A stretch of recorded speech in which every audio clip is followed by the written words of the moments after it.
What's up, you guys? Welcome back to another episode of Financial Firefly. My name is Fernando, and welcome to our journey through fire. Today, I want to talk to you about fear. Now, when I was initially recording this episode earlier today, I was going to talk about the fear of investing and the 5 major fears that new investors face and how to solve them. And I'll still do videos on that. But today, I'm really feeling a little bit more personal. I really want to connect with the audience and give a little more insight into vulnerabilities and how to overcome them. And I was really inspired by Graham Stephan's video he put out 3 years ago about overcoming his fears and how it took him 3 years to finally post on YouTube and start becoming a YouTuber, just take that leap of faith. And I don't want to wait that long. I've already done all the mental gymnastics I can muster. My mind is tired of flipping and I just want to be a straight shooter. That I want to achieve my goals and I don't give a rat's ass about what other people think of them. I'm just going to go for them. Do you think Elon Musk or Richard Branson, Jack Ma, all these inspirational billionaires actually questioned themselves along the way? Do you think they stopped to measure? No, that slows them down, that slows progress. When you measure, when you're trying to execute and compare, it just lets everyone else pass you. If you measure constantly, by the time you look up, everyone else will have their dust trails settling by the time you get started. And that's what was happening to me. I'm in a career where I'm very blessed to have an engineering job for a fantastic, fantastic company. But I don't want to do this for the rest of my life. I want a little bit more freedom. I want more flexibility. And I want to do things that don't require me to wake up early, but that requires me to take a jump. That jump is frightening and it's fearful. There's a story that Graham told in his video 3 years ago where he said he likens fear to climbing a muddy mountain, and the top of that mountain is your goal. And along the way of climbing this muddy mountain, you start to get a little bit fatigued. You start to look around, you get to a certain point and you say, hey, look, this is pretty nice. I can live here. I don't need what those above me have. Screw that work. I'm comfortable. I'm complacent, apathetic to any more progress. But what that does, because you're on a muddy mountain and there's gravity and very little friction, is you slowly start to slide down that mountain and you gradually move away from all that progress you've made, only to look back years later and realize, wait a second, I'm not so close to my goal anymore. In fact, I'm further away. That goal, that opportunity, all that time you spent initially climbing is now even more difficult and you have to do the work again. So I really like that analogy because it's essentially saying it's a process. Fear never goes away, but it's about training within that process to overcome fear and be rewarded by overcoming fear. And there's no other way than just to take that leap. Small incremental steps, yes, sure, that's the best way to start.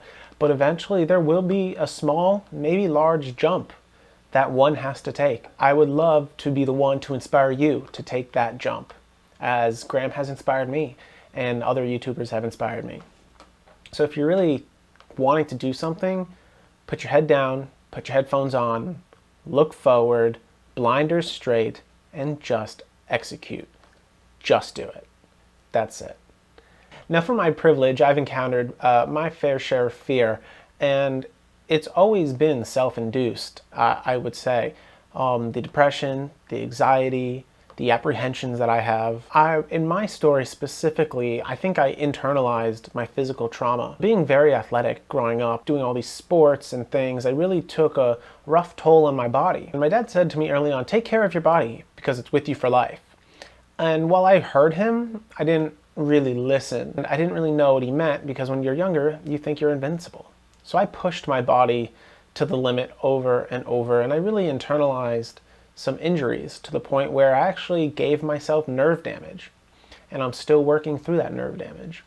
But this nerve damage allowed me the opportunity to reverse a process that had been detrimental to me for so long. Really, the trigger for this was a very traumatic experience of setting myself on fire.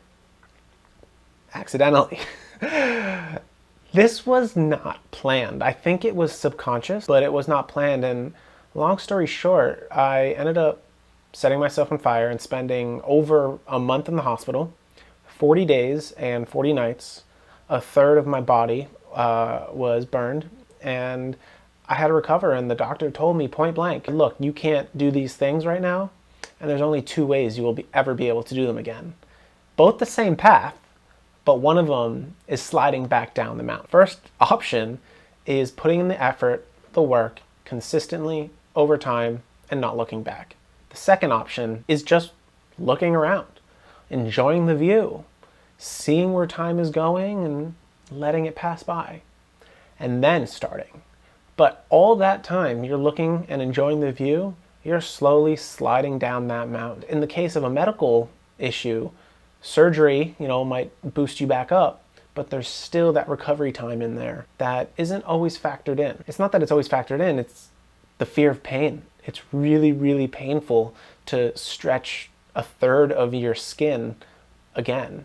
It's really, really painful to undo nerves that have been done for so long. I am getting a little emotional now because this is real. This is me putting my fears and my traumas out there. And long story short, I internalized my physical pain. So I had all these physical traumas from athletics growing up, and then I had a very, very traumatic physical experience where I had an extended hospital stay. And I was given an ultimatum: try or don't. Either way, time will pass and you may be higher or lower than where you are now. Make your choice. So this trigger in my life really led me down a path of, what do I want? How do I want to live? And I want to be free. And this is America. I want freedom. I want freedom for everybody around the globe. But freedom doesn't come cheap. As history shows, it really takes a lot of effort. And this is my effort. This is my effort to help me, to help you, to help all of us. We can't just look around and enjoy the view. Sure, we absolutely can. But for those of us who aren't satisfied with just having our life pass us by and missing all these opportunities, we need a push, some of us. But we need to take action, and the doers of us need to do. The observers and the talkers can talk and observe, but they're not the ones who are achieving and climbing that muddy mountain. They never started the climb. I want to inspire you to start the climb, to never stop the climb, and maybe bring a couple ropes to help people on their ascent. Ropes really help when you have a lifeline and you know that if you fall, somebody might catch you. And that's essentially the blessing of modern society, is that we have so many lifelines and ropes, and especially if you're a person of privilege, such as myself, especially in these times that we're in, you really, really need to have the gratitude and the humility to not know it all and just get started. Just take the first step and just walk. Just get up the mountain and walk. I really hope this helps. I'm not selling anything here. I'm obviously trying very hard not to cry for YouTube. This is hard. It will get easier, but putting feelings out there and connecting with an audience, I think, is the most valuable thing any content creator, inspirer, a hopeful influencer can do. I really, really appreciate you watching. I hope that this is the trigger. Just get started. Don't look. Just go on your way. Put the blinders on and execute. Thank you so much for watching. This has been Fernando on Financial Firefly. Don't forget to get your 2 free stocks from Webull or Robinhood or M1. If you want to start investing, don't be afraid. Do the minimum amount, take little baby steps, and I will help you along your journey, as I will help myself and as many people as I can. Thank you for watching, and we'll catch you later, Fireflies.